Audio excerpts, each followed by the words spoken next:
Buenas noches a todos, señoras y señores. Bienvenidos a este acto, la 11ª exaltación a la mantilla que organiza la Asociación de Vecinos Amigos de Blas Infante. Toda una tradición que da el pistoletazo de salida a esta Semana Santa chiclanera. Vamos a empezar esta 11ª exaltación a la mantilla dando las gracias a todos los asistentes y a los que han colaborado para que este acto sea posible. El Ayuntamiento de Chiclana, el Teatro Moderno, Hornos La Española, Una TV Chiclana y la Cofradía de los Afligidos.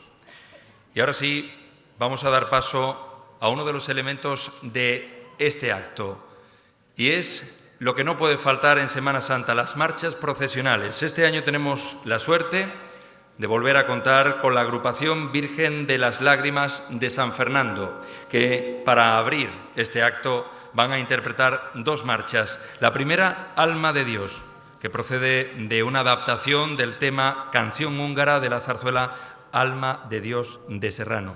Y la segunda, Consuelo Gitano, que es una de las mejores obras de Antonio Velasco y que está dedicada al Cristo del Consuelo de Granada. Con la agrupación Virgen de las Lágrimas de San Fernando comenzamos esta 11ª exaltación a la mantilla. Un aplauso para ellos.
Magníficas las interpretaciones de esta agrupación Virgen de las Lágrimas que llega desde San Fernando. Alma de Dios y Consuelo Gitano son las primeras que hemos podido escuchar esta noche en este teatro moderno. A continuación vamos a seguir con el programa y lo vamos a hacer con otro de los elementos importantes en la Semana Santa, en cualquier Semana Santa. La voz desgarrada de una saeta siempre acompaña en alguno de sus tramos del recorrido a un paso en procesión. Este año, la Asociación de Vecinos Amigos de Blas Infante ha conseguido traer hasta este escenario a todo un nombre en el mundo de la saeta y del flamenco. Hay que decir que empezó con 6 años, que fue cuando cantó su primera saeta en una de las aulas del Colegio de La Palma. Ella es gaditana, está muy orgullosa de serlo y está muy orgullosa de la distinción que recibió por parte del Ayuntamiento de Cádiz, la medalla de su ciudad. Ha sido exaltadora de la mantilla en la localidad de Cádiz y tiene 10 discos publicados como cantaora flamenca. Hoy está aquí por su gran voz, por su carrera que se ha hecho durante todos estos años en el mundo de la saeta, y vamos a poder escuchar la voz de Carmen de la Jara. Un aplauso para ella, por favor.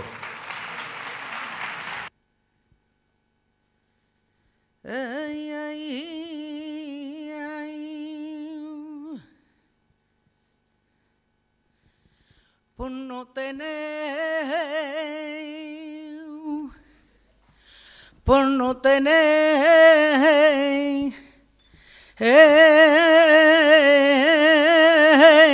en la hacerle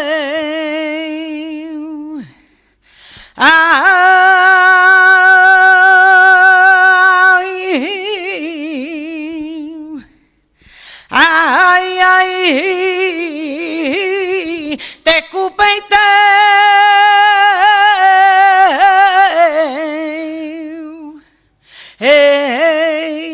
bofetea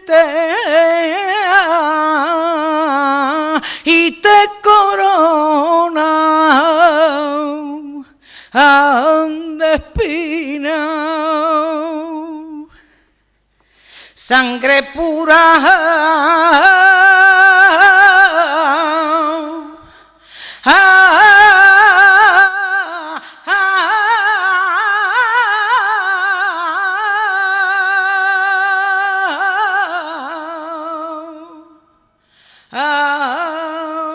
Te chorrea por tu carita,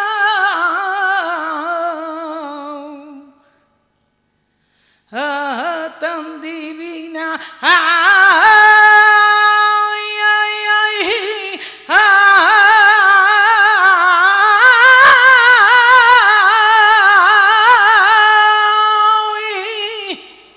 Y sangre pura.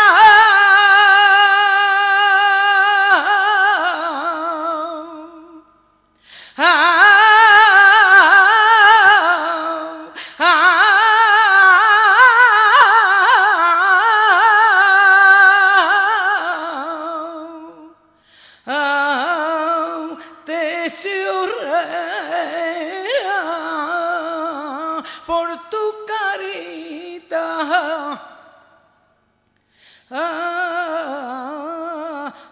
Tan divina, y hay uno le pegaba un palo y otro le tira a vampiara.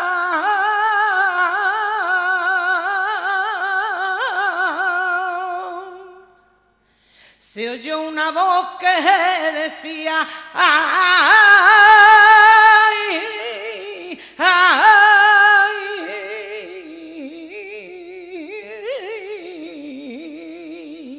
no pegarle que es cristiano.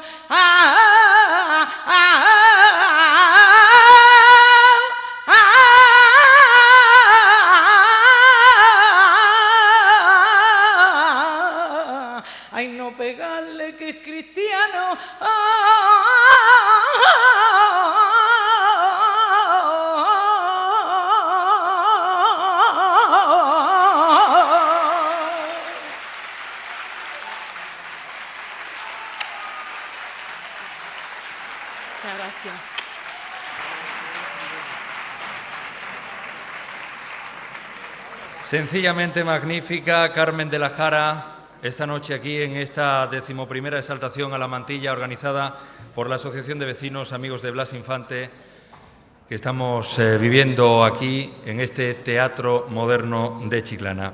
A continuación vamos a seguir con una saeta más. En este caso vamos a escuchar la voz de una persona que ya es conocida por todos los que estamos aquí en este Teatro Moderno y que en alguna ocasión hemos asistido a la exaltación a la mantilla.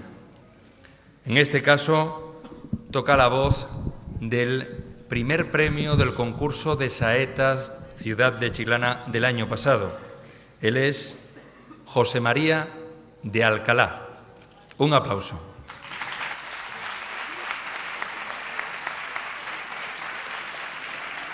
Muchas gracias.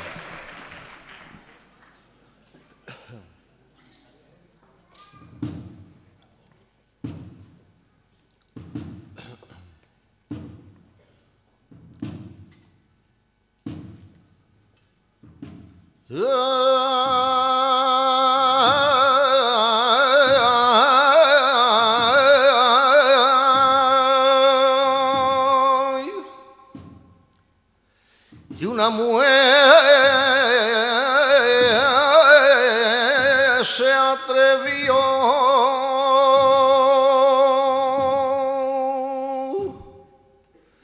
ay, ay,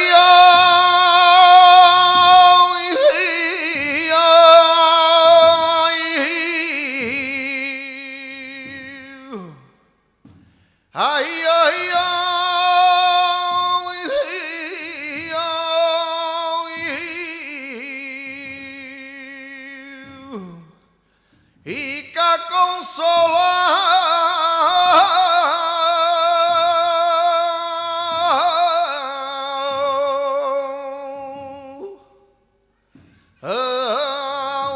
a mi Jesús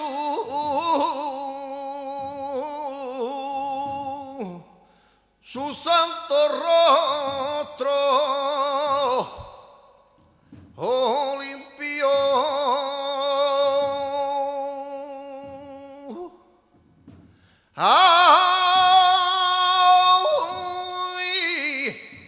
Ay, ay, ay,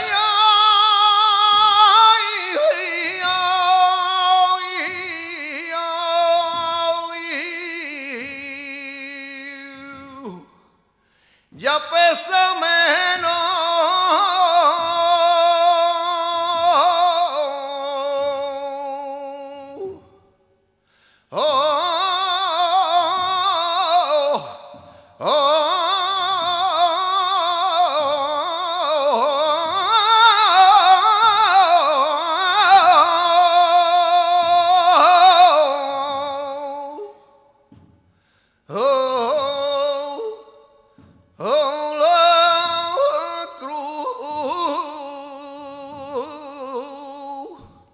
Con esa prueba de amor, ay, ay, ay, ay,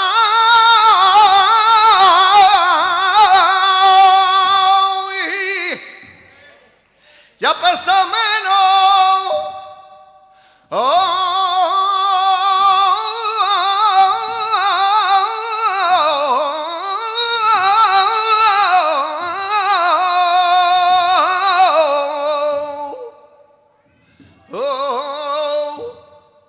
La cruz, con esa prueba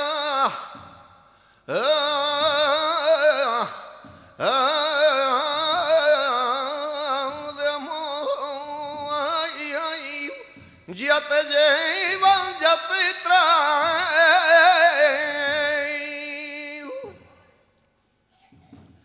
y coronado de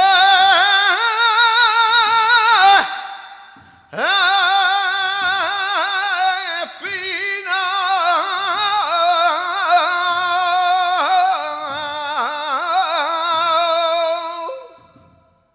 y la sangre te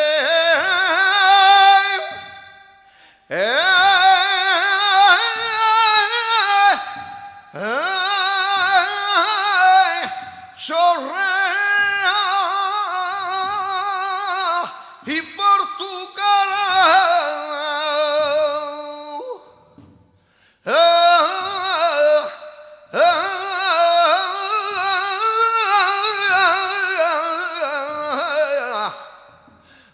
Tan divina.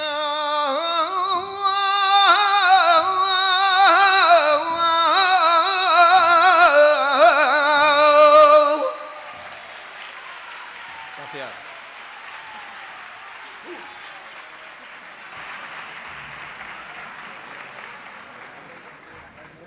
Bravo por esa voz que tenemos esta noche, que tenemos el placer de poder escuchar esta noche aquí en el Teatro Moderno, en esta 11ª exaltación de la mantilla.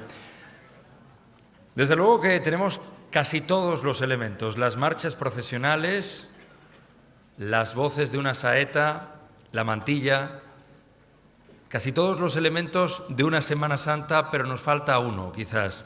Uno de los pilares importantes en la Semana Santa es, sin lugar a dudas, el trabajo del costalero. Y para que esté presente hoy aquí en este Teatro Moderno y para que esté presente aquí en esta exaltación a la mantilla, tenemos el placer de presentar una marcha que va dirigida a ellos. No puede faltar esta marcha en la Semana Santa de cualquier ciudad. Y esta noche tampoco podía faltar en este Teatro Moderno la marcha Costalero, interpretada por la agrupación Virgen de las Lágrimas de San Fernando. Un aplauso.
Magníficas las interpretaciones que estamos escuchando esta noche en esta exaltación a la mantilla, que, como decimos, es una actividad ya clásica en la cultura de esta localidad. Son ya 11 años los que se llevan organizando y 11 años, se dice pronto, pero por aquí, por este escenario, han pasado diferentes bandas, agrupaciones musicales, diferentes personas que han sido las encargadas de exaltar a la mantilla. También han pasado muchas mujeres y en estos 11 años, como le decía al presidente de la asociación en una entrevista, se ha conseguido también mucho, porque recuerdo que hace 11 años se veían algunas mantillas en la Semana Santa chiclanera, sobre todo el Martes Santo, pero poco a poco se comienzan a ver más mantillas en la Semana Santa de Chiclana, como por ejemplo en el Viernes Santo. No sé si será un logro de esta asociación y de esta actividad, pero sí es cierto que se notan los años que tiene ya de solera esta exaltación a la mantilla. Bueno, pues algo que falta por ahora, que falta todavía por presentar en este escenario, sin duda, son las mujeres que portan la mantilla. Mujeres que vamos a presentar a continuación y que van a ir subiendo a este escenario del Teatro Moderno para dar paso a la exaltación a la mantilla, al acto en sí. Así que pedimos, por favor, que vayan subiendo al escenario las siguientes mujeres: Santo Morales Torres,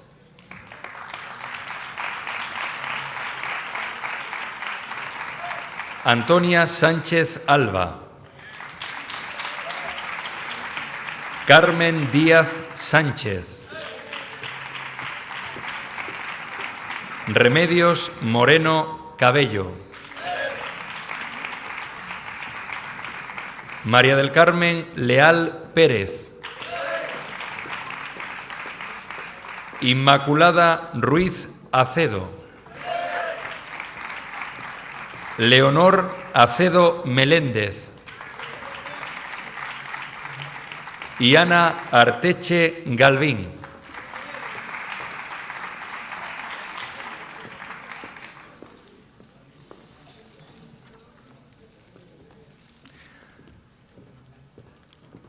Gracias a todas por su presencia en este acto, en esta 11ª exaltación a la mantilla. Después de 11 años, ¿queda algo por decir de la mantilla?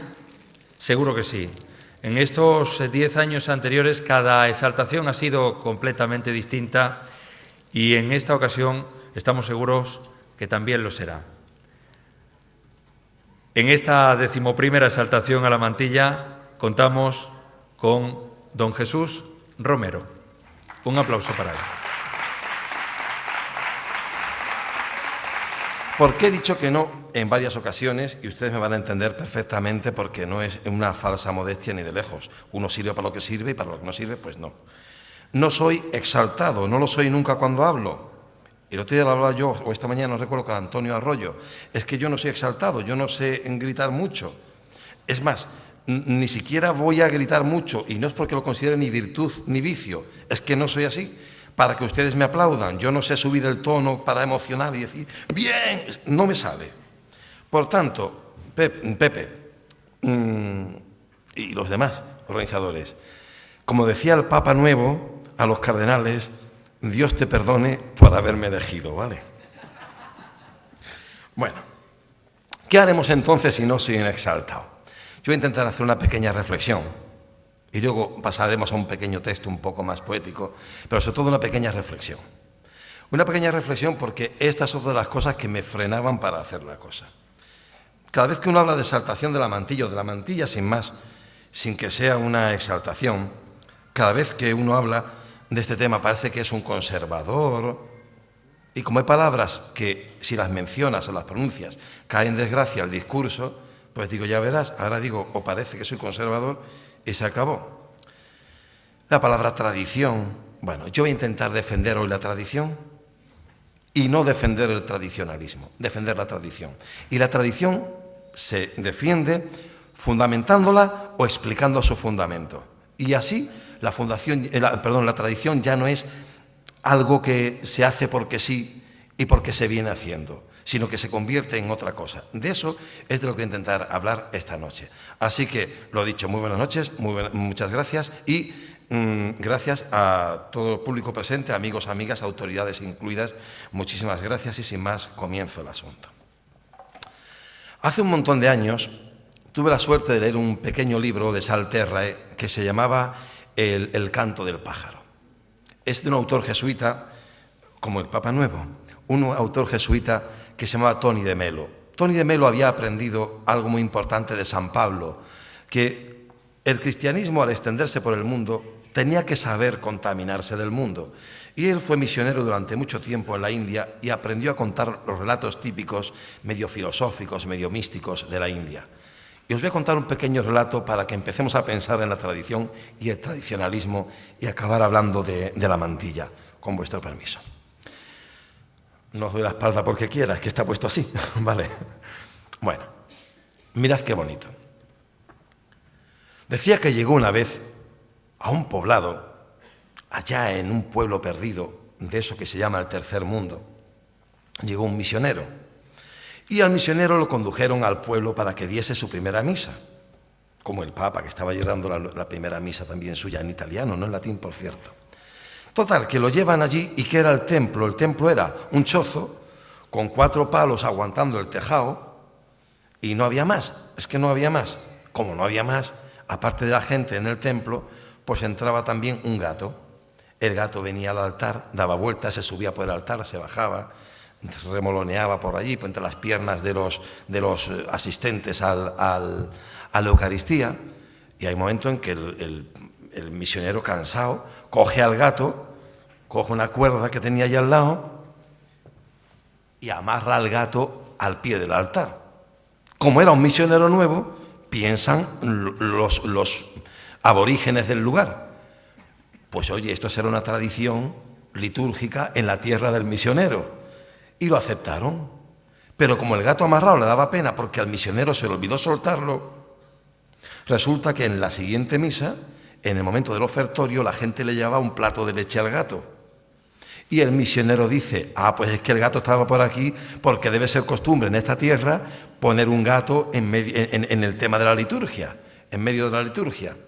Así que el misionero dejó el gato, la gente, al ver que el misionero lo dejaba, siguió llevándole leche, y cuanta más leche le llevaba la gente al gato en la misa, más pensaba el misionero que era parte de la liturgia allí, en aquel lugar. El misionero es destinado a otro sitio y viene un misionero nuevo. El misionero nuevo se encuentra un gato amarrado a una pata del altar. Y dice el misionero: hombre, pues esto que es una costumbre de aquí, tener un gato amarrado a la pata del altar. Cuando llega el momento del ofertorio, le llevan el plato de leche, dice el misionero: claro, obviamente es parte de la liturgia en este lugar del mundo. Con tan mala suerte para el gato que pasado un tiempo el gato se muere, como se mueren todos los vivos. Nosotros además sabemos que nos morimos. Bueno, y lo sabemos desde ya. Pues resulta que el gato se muere y el misionero, viendo que se muere, coge otro gato y lo amarra a la pata del altar. Con lo cual los del lugar dicen: pues ciertamente es una tradición en el lugar de este hombre poner un gato en el altar. Para que ustedes vean a veces de qué se nutren las tradiciones.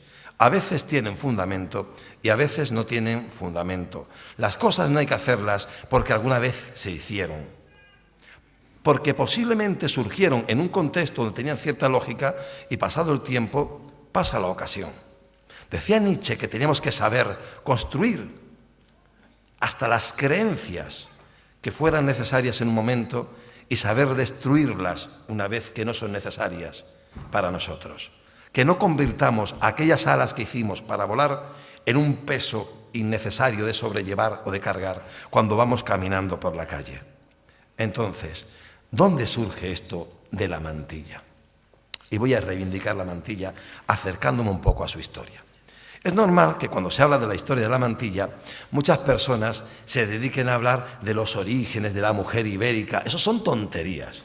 Porque la mujer ibérica llevaba velos y mantos encima como cualquier mujer en cualquier época de cualquier cultura antigua. Luego no es ahí donde hay que buscar el origen. Creo que el origen está más bien ya en una época más moderna, cuando empieza la modernidad.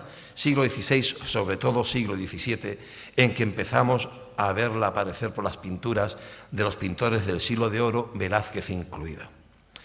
La mantilla. Hoy día, cuando vemos a las muchachas aquí vestidas de mantilla, nos parecen que van como muy arregladas, como de etiqueta. Y sin embargo, este no es exactamente el origen de la mantilla. No lo es ni de lejos. La mantilla tiene que ver con una manera de vestir y de comportarse que allá por el siglo XVIII se llamó el majismo. La maja. Y las majas son majas por cómo visten, incluso por cómo no visten. Ahí están las dos majas de Goya, la vestida y la desnuda, y a las dos se las conoce como la maja. Y era nada menos que la duquesa de Alba. Pero ¿cómo llega la duquesa de Alba, aquella, bueno, la de ahora también, a vestirse de maja y con mantilla y con peineta? ¿Cómo llega a vestirse así? Os contaré una historia que tiene que ver con los toros, la otra fiesta a la que vinculamos la mantilla. Resulta que cuando muere Carlos II sin descendencia, el último rey de los Austrias, nos mandan a España el primer Borbón, Felipe V, creo recordar. Nos mandan al primer Borbón. El primer Borbón viene de otro país, con otra cultura, con otra manera de divertirse, y viene a la corte española. La corte española no era así. No le gustaban los bailes de palacio, la música de palacio, le gustaban otras cosas. A los nobles españoles les encantaba guerrear. Cuando no podían guerrear, pues cazar. Y cuando no se podía cazar, pues enfrentarse a caballo, que para eso eran caballeros, a los toros en la plaza. Ese era el divertimento propio de la gente de acá. Claro, viene el rey con otras costumbres, un rey muy fino, con otras costumbres, y el rey lo primero que hace es prohibir los toros. Es verdad que al poco lo vuelve a admitir. Por cierto, hoy en Francia se consideran los toros una fiesta de interés cultural, lo que en España no hemos conseguido, o estamos consiguiendo ahora, pero vamos, por la razón que es. Bueno, pues resulta que los cortesanos, como siempre, son pelotas, y los pelotas deciden ponerse a hacer las cosas que les gusta al rey de turno que hagan. Y, pues como son, abandonan las costumbres españolas. Y miren ustedes por dónde el pueblo se arriesga a quedarse sin toros, porque los caballeros solo se toreaba a caballo. Los caballeros deciden no torear. ¿Qué ocurre entonces? Que de pronto gente del pueblo, gente de a pie, que no tenía caballos, que no era solamente del pueblo, era del pueblo más bajo, de la más baja estofa, comienza a torear, a pie. Quiere decir, ellos van a ser los que van a salvaguardar la identidad nuestra frente al extranjero que llega al trono español. Bueno, pues esta gente, en ese entorno es en el que se va a dar la popularidad de la clase baja, que de pronto va a dar hijos a la sociedad que van a ser hijos ilustres, entre ellos Paquiro, Chicanero, todos los de aquella época del 19, pero los anteriores también del 18. En esa época se van a convertir en héroes nacionales, toreros, gente de la más baja estofa, toreros de a pie. En su entorno están las majas. Ellos llevan el modo majo de vestirse. ¿Cómo se visten? Pues con esos trajes un poco con volantes, con la mantilla, ellas, con las chaquetillas cortas, ellos, con los adornos. Es en ese entorno donde surge. Pero tiene tal popularidad el mundo del toreo y su entorno que los nobles comienzan a imitar las maneras chulescas, atrevidas, modernísimas de esta gente que por ser de baja clase podían hacer lo que le daba la gana, porque ¿quién los iba a señalar? Si ni siquiera reparan en ellos para señalarlos. Así surge la mantilla y así se va popularizando la mantilla por el éxito de estos toreros de a pie, muy en gran medida. ¿Qué es lo que ocurre? Pues lo que ocurre es que de pronto los nobles comienzan a imitarlos, como estoy diciendo. Comienzan a imitarlos, y terminan vistiendo y comportándose como los majos y las majas. Hasta el extremo de hablar diciendo mi arma y esas cosas, porque resulta que esto triunfa sobre todo en el sur y en Madrid, que era parte del sur entonces, porque bueno, y hasta el romanticismo, que al fin y al cabo el liberalismo y el romanticismo que triunfa en España es el que surge aquí en el entorno de Cádiz, y no precisamente el de Cataluña, ya entonces. Bueno, pues os comento, llega a tal fama entre la gente bien y la clase alta, la nobleza, el majismo, que la reina Isabel II, que le iba a la marcha un montón, la reina Isabel II, comienza a vestirse también ella de maja. Y es la que pone de verdad de moda la mantilla, de tal modo que el pueblo que había creado la mantilla termina viendo la mantilla como una cosa que venía de la nobleza hacia ellos. Con lo cual, al vestirme de mantilla, pues me sentía yo casi como la reina o una dama de compañía. Ni que decir tiene que en 1868, la fecha ya lo dice todo, comienza el declive de Isabel II y de la monarquía. Llegan reyes de fuera otra vez, Amadeo de Saboya, aquí a España, y la cosa se viene abajo. Y ahí siguió, decadencia progresiva, quedándose casi exclusivamente en el entorno de Madrid y de Sevilla y, por extensión, Andalucía, que por extensión es España. Pero bueno, mayormente se quedó aquí. Curiosamente, ya como traje noble, como indumentaria noble, como complemento que ennoblece la indumentaria para los actos más importantes. Festivos, como los toros, con la toca blanca, otros distintos, otra manera de celebrar, que eran las celebraciones religiosas. Y esa mantilla es la que, como en la buena ilustración que buscó Antonio de Gonzalo Bilbao, que eran muchachas de mantilla saliendo de la Catedral de Sevilla, ¿no? Pues se utilizó mucho para visitar, por ejemplo, los agrarios el Jueves Santo. Y de ahí viene la vinculación a la Semana Santa. Y, por supuesto, ya luego para acompañar, incluso para ver las procesiones. En Sevilla la gente no se pone solo la mantilla para ir delante del paso o incluso detrás, sino también para estar en la valla allí esperando para ver pasar el paso. Se arreglan para ver eso. Bueno, pues eso me recuerda a mí mucho una cosa de mis abuelas. Yo recuerdo a mis abuelas con su pequeño velito cuando iban a misa. Era como una especie de reducto, de residuo de la mantilla, como lo es la corbata de aquellos grandes corbatones de la época del romanticismo, que eran casi una bufanda. Pues la corbata es lo que queda de aquello. Bueno, pues me acuerdo de mis abuelas, pero especialmente hoy voy a acordarme de mi abuela Soledad, la madre de mi padre. Una mujer muy piadosa. Eso que dirían hoy una beata, a lo mejor. Yo creo que era una mujer piadosa.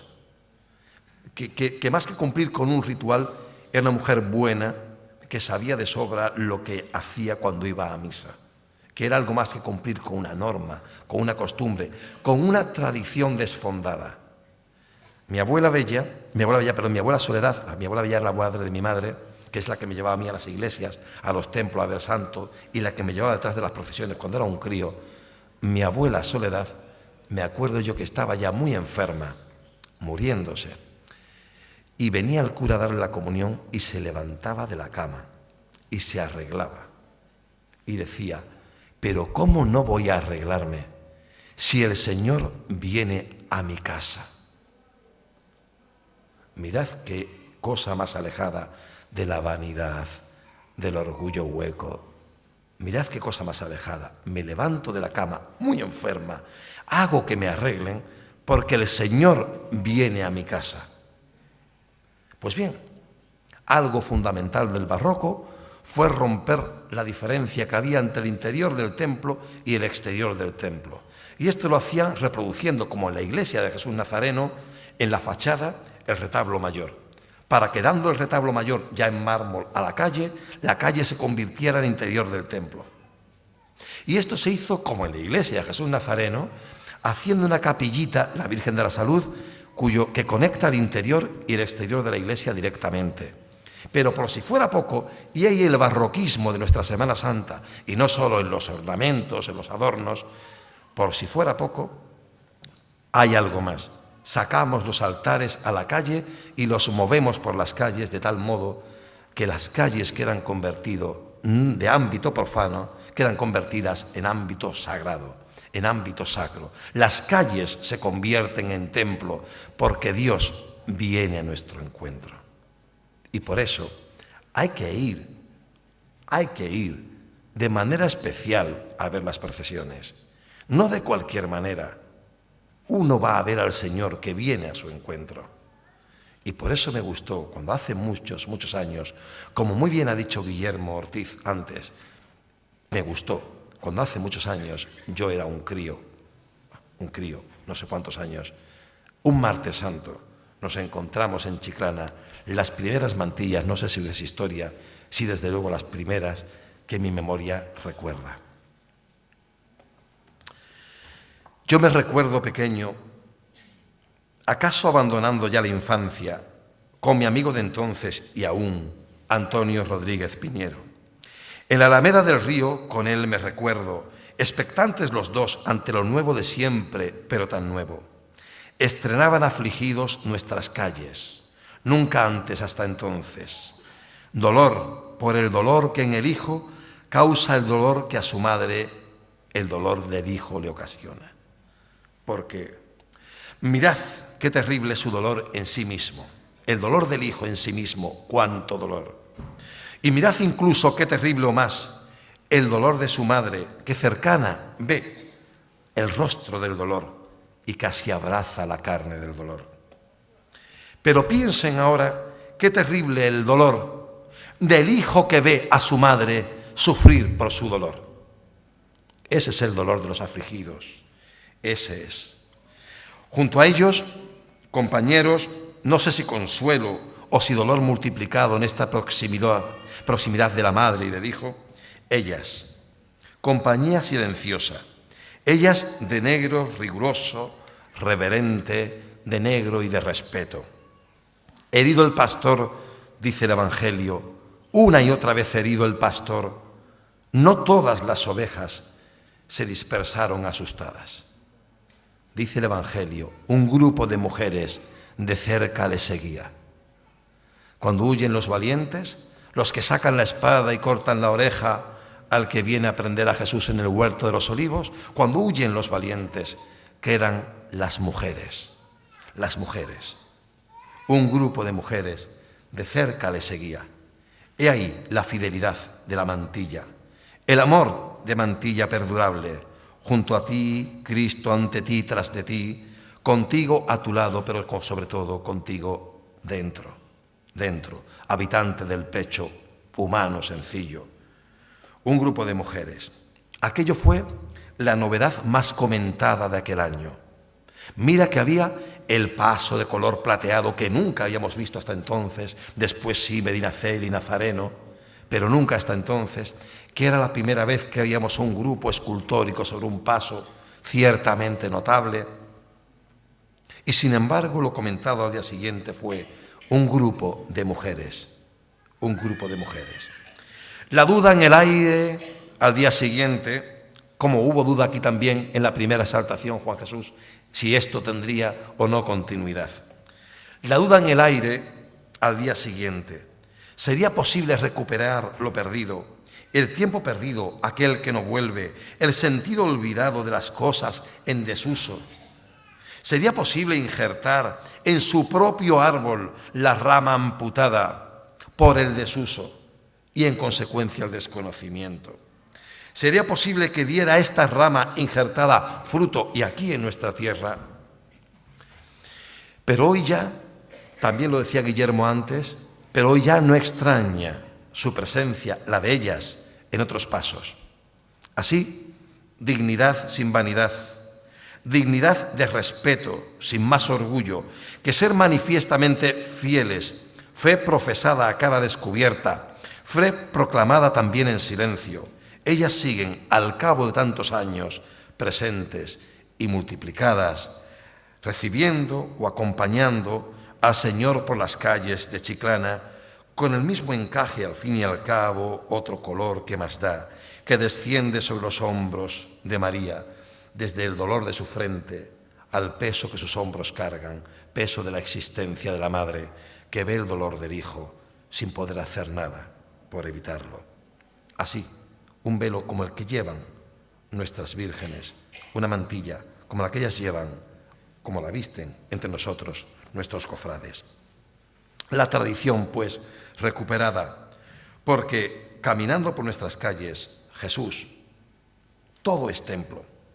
No ir de cualquier modo, no estar de cualquier modo, no estar desde luego como quien pasa y se encuentra sin querer. El Señor viene a mi casa, decía mi abuela, y yo me pongo lo mejor que tengo. Quiero cerrar entonces con un pequeño poema de Tagore, Rabindranath Tagore, que recuerdo un poco de memoria y por tanto no muy exactamente, pero que venía a decir algo así. Madre, madre, mira el ruido, el rumor, se acerca de lejos la carroza del príncipe. Madre, y yo quisiera darle algo al príncipe, pero hija, el príncipe ni siquiera está aquí. ¿Por qué piensas? Pero madre, es que es el príncipe que se acerca en su carroza y pasa, y yo no tendré otra ocasión que esta de ser generosa. Hija, tú sabrás, pero el príncipe ni siquiera se dignará a mirarte. Madre, mira, ya está la carroza del príncipe aquí a 2 pasos. Y yo, mira qué collar más bello llevo al cuello, madre. Mira las piedras preciosas como brillan. Brillan para él, madre. Pero hija, si el príncipe ni siquiera abrirá las ventanillas de la carroza para mirarte. Pasa el príncipe. La hija se arranca el collar del cuello, lo arroja al paso de la carroza del príncipe. La carroza lo pisotea. Se desprende, se pierde las cuentas entre el polvo. Y dice la madre, mira hija, ¿ves lo que pasó? Y el príncipe no te miró siquiera. Sí, madre, pero el príncipe pasaba por aquí y yo le di al príncipe lo mejor que tenía. Bien, con esto una sola reivindicación. Mantilla negra, de acuerdo, pero nosotros, los cristianos, los que vivimos en cristiano la Semana Santa, sabemos que el dolor, toda la pasión, todo el dolor de Cristo, acaba coronado por una resurrección que, según San Pablo, da sentido al dolor y a nuestra fe. Si Cristo no ha resucitado, vana es nuestra fe, permanecemos en el pecado, que es lo que decía San Pablo, ¿verdad? Pues bueno, como sabemos ya de antemano, que está ahí la resurrección, a mí sí que me gustaría, porque la alegría también puede ser seria y elegante, y no tiene por qué ser necesariamente la seriedad tristeza, sino porque cabe una seriedad alegre. A mí me encantaría que el día del resucitado también se vieran mantillas en las calles de Chiclana, pero mantillas blancas. Así que yo hago la invitación a que vayáis diciéndolo por ahí y a ver si el domingo de resurrección, donde la gente va con la cara descubierta, van también nuestras muchachas con mantillas blancas, porque la alegría también puede ser cosa muy seria, y no son más serios los más tristes. Así que muy buenas noches, muchas gracias. No es una exaltación, pero es lo que yo he podido hacer. Gracias.